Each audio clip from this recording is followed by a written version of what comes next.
Did you know that during World War II, over 20 million Americans turned their backyards, parks, and even rooftops into vegetable gardens? These victory gardens ultimately produced more than 40% of the country's fresh food. But here's the thing. A lot of the crops they grew back then aren't around today. They weren't just filler. These were hardy, nutrient-rich vegetables picked for a reason. They grew quickly, thrived in poor soil, and kept families fed during hard times. And now, with food prices rising and more people looking to grow their food again, maybe it's time we brought some of those forgotten crops back. So let's look at 20 victory garden vegetables that once fed a nation and could absolutely feed you today. 20. Golden wax beans. Golden wax beans might not turn heads today, but during World War II, they were a colorful staple in almost every victory garden. These bright yellow beans were more than just pretty. They were practical. Gardeners loved them for their sweet, mild flavor and tender texture, making them ideal for fresh eating, canning, or adding to stews and soups. But what really made golden wax beans a wartime hero was their reliability. They produced heavy harvests in a short window and were naturally resistant to many common bean diseases. That meant fewer losses, less maintenance, and more food on the table. In a time when every meal mattered, golden wax beans stepped up with their vibrant color, rich flavor, and consistent quality. It's no wonder they were a favorite, and no surprise, they deserve a comeback today. 19th, Cushaw Squash. This curvy green and white striped squash was a wartime favorite for good reason. Cushaw squash is incredibly tough. It can handle pests, poor soil, and drought without breaking a sweat. In victory gardens, families prized it for its long shelf life and high yield. One vine could easily feed a family through the winter. Its flesh is dense, mildly sweet, and perfect for baking into pies or roasting in savory dishes. But what makes it stand out is its storage power. It lasts for months in a cool pantry, meaning families didn't need refrigeration or constant trips to the store. Its vines also suppress weeds, acting like a living mulch, and it grows well with beans and corn in a classic Three Sisters companion planting setup. While it's often overlooked today, Cushaw deserves a return. It's not just a squash. It's survival food in a pretty package. 18th, Swiss chard. In the age of victory gardens, versatility was everything, and few crops offered as much of it as Swiss chard. Both the leaves and stems were edible, making it a two-in-one powerhouse in home gardens. Its glossy leaves, which could range from deep green to vibrant red and yellow, weren't just beautiful. They were packed with nutrients. Iron, magnesium, potassium, and vitamins A and C made chard a nutritional anchor in wartime kitchens. It grew fast, tolerated heat and light frosts, and didn't bolt as quickly as spinach, which meant a longer growing season. Better still, you could snip the outer leaves and the plant would keep producing. Stir-fried, boiled, stewed, or baked into casseroles, Swiss chard filled in where meat or dairy might have once stood. While it may sit quietly in the farmer's market today, Swiss chard once stood proudly in the victory garden. Colorful, practical, and downright essential. 17th, Oxheart Carrot. Don't let its stubby looks fool you. The Oxheart Carrot, also known as Guérande, was a wartime superstar. Unlike today's long, thin carrots that struggle in tough soil, Oxheart is thick, short, and heart-shaped, making it perfect for clay or rocky ground. During World War II, that meant fewer crop failures and more food per square foot. These carrots were ideal for stews, soups, and roasting. With their meaty texture and sweet flavor, they were beloved by home cooks and farmers alike. And because they store well, Oxheart carrots were pulled from the garden and tucked away in cellars to last through the colder months. If your soil isn't perfect, or if you just want a uniquely old-school carrot, this heirloom is worth planting. 16th, Lincoln pea. Let's talk about peas, specifically the Lincoln pea, a standout among victory garden crops. This heirloom shelling pea wasn't just grown for flavor, it was also one of the most reliable producers in wartime gardens. Sweet, tender, and full of protein, Lincoln peas were a go-to vegetable for fresh eating, canning, and freezing. What made them special wasn't just their taste, it was their resistance to disease and their ability to handle warmer weather without turning bitter. Their vines grow just 2 to 3 feet tall, making them ideal for small gardens or container setups. During the war, this made them perfect for people working with tight backyard spaces. Plus, peas help improve soil by fixing nitrogen, so they feed your plants while feeding your family. 15.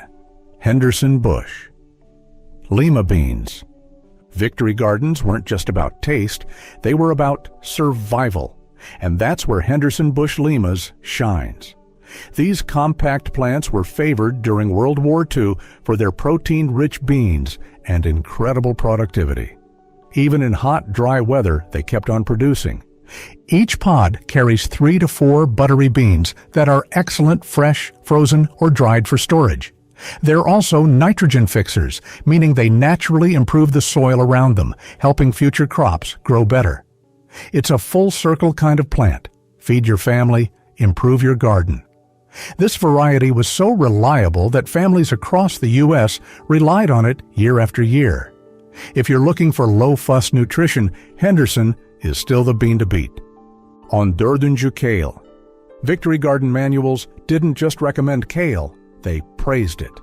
Hardy, vitamin-rich, and quick to grow, kale was the workhorse green that could survive even after the first frost. When other vegetables bowed out for the season, kale continued to march on. Its dark, leafy foliage came loaded with nutrients, vitamins A, C, and K, plus calcium and iron, all of which were vital during ration years when meat and dairy were scarce.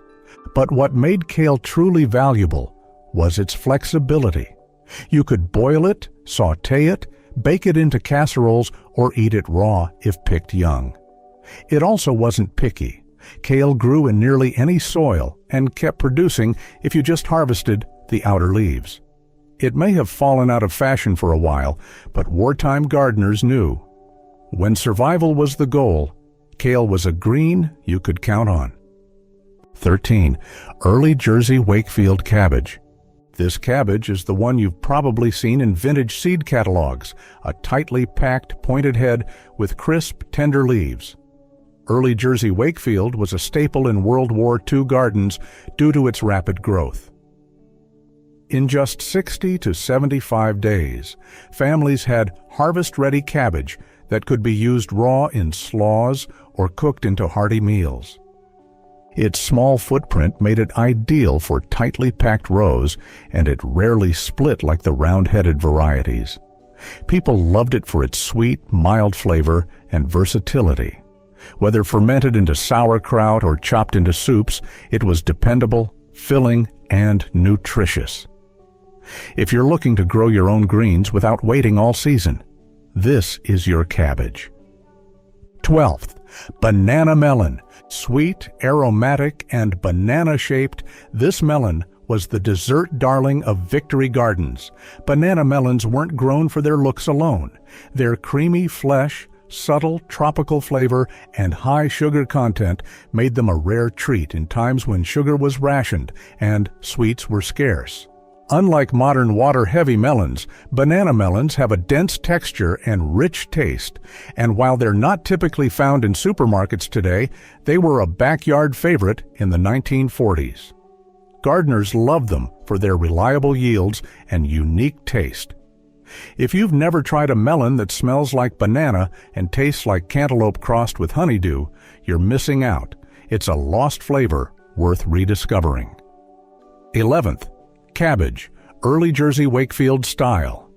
With its conical head and sweet, mild flavor, early Jersey Wakefield cabbage was practically a celebrity in the Victory Garden lineup. This heirloom variety matured faster than most, just 60 to 75 days from seed to harvest. It was perfect for salads, slaws, and especially sauerkraut, which was prized for its long shelf life and probiotic benefits. Victory gardeners weren't just thinking about the next meal, they were thinking months ahead. This cabbage stored well, resisted splitting, and didn't demand much space. Its tight, upright heads were ideal for smaller urban gardens, giving maximum yield per square foot. In wartime, that kind of efficiency was gold. And let's not forget, cabbage was affordable, accessible, and comforting. Whether shredded over corned beef or preserved for winter, early Jersey Wakefield offered more than crunch. 10th, red romaine lettuce. In a time when every meal counted, even lettuce had to earn its keep. Red romaine was no ordinary leafy green. With its striking burgundy leaves and crisp texture, it added both beauty and bite to Victory Garden salads. It's a slightly bitter flavor balanced by creamy dressings and hearty vegetables, giving you more than just a bland crunch. But the real reason this lettuce thrived during World War II was its resilience. Red romaine could tolerate summer heat better than many other lettuces. It's also a cut-and-come-again variety, meaning you didn't harvest the whole plant at once. Instead, families could snip outer leaves while letting the inner ones continue to grow. If you're tired of limp supermarket lettuce, this crimson classic is waiting for a comeback. 9.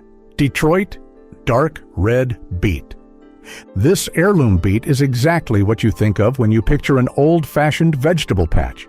With its deep crimson color and earthy flavor, the Detroit dark red beet was a mainstay in wartime gardens. Its roots were pickled, roasted, and boiled. Its tops were sautéed like spinach. Nothing went to waste. This variety is famous for its uniform size and sweet, rich taste. It's easy to grow, matures quickly, and handles cold weather like a champ.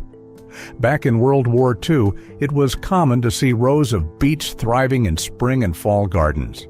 The entire plant is edible and nutritious, making it a dual-purpose crop for both food and vitamins. For a simple, nutrient-dense vegetable that punches above its weight, this beet is unbeatable. 8. Charleston Gray Watermelon. With sugar rationing during the war, fruit like watermelon became essential summer sweetness, and Charleston Gray delivered.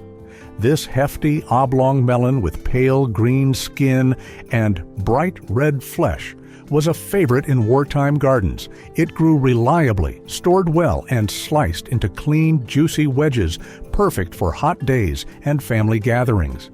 But this watermelon wasn't just dessert. It was also dependable. Resistant to common melon diseases and adapted to a range of soils, Charleston Gray gave gardeners a refreshing harvest without high maintenance. During World War II, that meant fewer losses and fuller bellies. It's a great reminder that even the treats in Victory Gardens pulled their weight. Today, if you want real watermelon flavor, the kind that drips down your chin and tastes like summer should, this is the one to plant. 7th. Broccoli. Cicco Broccoli. During the height of wartime rationing, one variety of broccoli quietly held its ground in backyard plots. Cicco.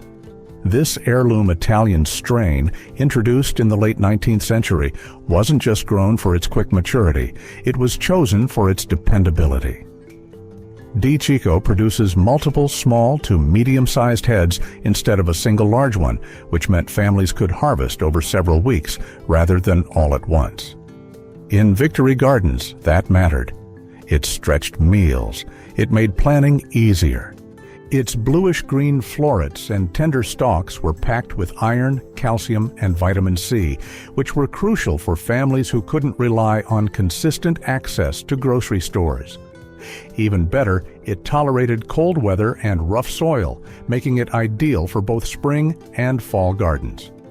Today, Cicco is still grown by heirloom lovers, but its story deserves a wider audience. It's the kind of crop that doesn't just feed, it adapts, endures, and keeps giving. 6. White Creole onion. Onions may not get the glory, but in wartime gardens, they were gold. The white Creole onion, in particular, was essential in the southern states for its ability to thrive in heat and store for extended periods.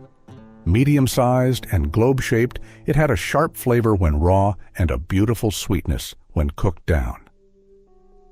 This variety was renowned for its long shelf life, which was particularly vital during wartime rationing, as well as its strong resistance to pests and diseases.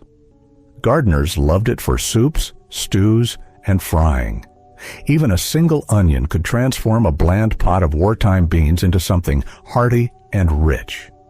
In today's kitchen, it still does. For a crop that pulls its weight from planting to plate, this southern classic remains unmatched. 5th Pennsylvania Dutch Crookneck Squash. This isn't your average supermarket squash.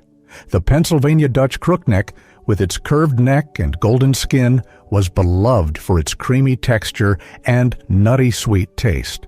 A true heirloom, it was a staple in World War II gardens, easy to grow, quick to mature, and generous in yield. What made it invaluable was its versatility. Roast it, mash it, stuff it into pies. This squash could do it all, and its compact vines made it suitable for smaller gardens or tightly spaced rows. Plus, it kept well after harvest, making it a dependable staple long after summer ended. In a world where food needed to stretch further and last longer, the crookneck squash earned its place on the dinner table. And in today's home gardens, it's ready to shine again. 4. Green Arrow Pea. Green Arrow peas were Victory Garden royalty, productive, disease-resistant, and packed with flavor. This variety produces long pods, each filled with up to 10 sweet, tender peas. Unlike some other varieties, Green Arrow is known for its uniform ripening, which makes it easier for wartime gardeners to harvest and preserve. These peas thrive in cool seasons and can be planted in early spring or late summer for a fall harvest. Families canned them, froze them, or enjoyed them fresh in stews and soups. If you're looking for a classic English pea with modern resilience, Green Arrow still stands tall. 3rd, Scarlet Ohno Turnip. Few vegetables offer as much bang for your buck as the Scarlet Ohno. This deep red turnip was not only beautiful, but also productive, fast-growing, and tasty. Its roots were sweet and mild, and its leafy greens were also edible, providing families with 2 harvests from one plant. Scarlet Ohno matured in as little as 40 days, making it ideal for quick succession planting during the war. If you needed food fast, this was your guy. It thrived in poor soil and cooler temperatures, so gardeners often planted it in the shoulder seasons, spring and fall, when other crops struggled. Both root and leaf could be cooked into soups, roasted, or pickled for preservation. With color, flavor, and resilience, the Scarlet Ohno deserves a spot in any serious survival garden. Zweiter Kohlrabi. Even among gardeners, Kohlrabi remains a mystery to some, but during World War II, it played a crucial role in the solution. This alien-looking bulb, which grows above ground, was a favorite in Europe and quietly made its way into American Victory Gardens, thanks to wartime pamphlets promoting easy, nutritious vegetables. The flavor? Think of it as a cross between cabbage and a broccoli stem, mild, slightly sweet, and incredibly crunchy.